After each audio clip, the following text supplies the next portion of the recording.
Impatang manen ti Philippine Statistics Authority Cordillera ti kinapatag ti civil registration akang runana basaran iti pakabigbigan ken panakipaay ti serbisyo ti gobyerno kadagiti umili. Detalye idanon ni Jezreel Kate Lapizar. Napatag ti panang rehistro iti nakaiyanak, panagkalaysa, kan ipupusay, tapno masigurado ti legal a pakabigbigan ti tunggal umili. May paaypay nga umno dagiti serbisyo ti gobyerno. Ni Manang Joseph nagturong iti PSA tapno maala ti birth certificate na para iti re-enlistment na. Kinunana amay salaang daytoy arason iti kinapatag ti civil registration. Kailangan mo yun talaga ng ID kasi kailangan mo yung identity. Doon nila makikita, lalo na pag may national ID card. Yun yung pinakamaganda. Iti datos ti ahensya, adupay laeng a residente ti saan a nairehistro ti nakaiyanak da.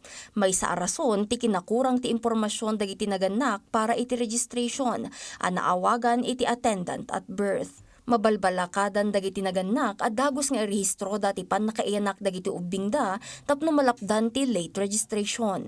At damot dagiti nagkalaysa asaan pay ang nagparehistro iti ahensya kan dagiti pimusay asaan ang na-update ti datos da iti local civil registry offices. Naipatang ti kinapatag ti birth certificate iti anyaman at transaksyon iti opisina. Agtultuloy mo ti birth registration assistance project kuno birap ti ahensya kadagiti nagduduma apasat ti rehiyon. May rehistro talaga natin sana lahat ng ating mga kababayan. Kasi nung lumabas yung result ng Census of Population and Housing,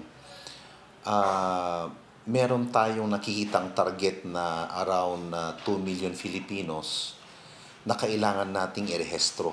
Para matulungan natin sila, yung project na yon, yung BIRAP na yon is that it minimizes yung voluminous requirements para kasi yun yung isa na dahilan kung bakit hindi nakakapagrehistro yung ating mga kababayan.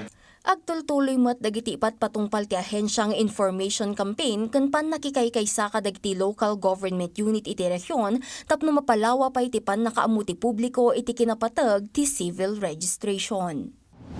Lalong-lalo na doon sa mga kababayan natin na nasa yung term na nakikita natin sa media is that yung mga nasa laylayan, because these are the people na kailangang tulungan ng ating gobyerno. Paano ka makaka-avail ng social benefit from the government kung hindi ka magpa-register?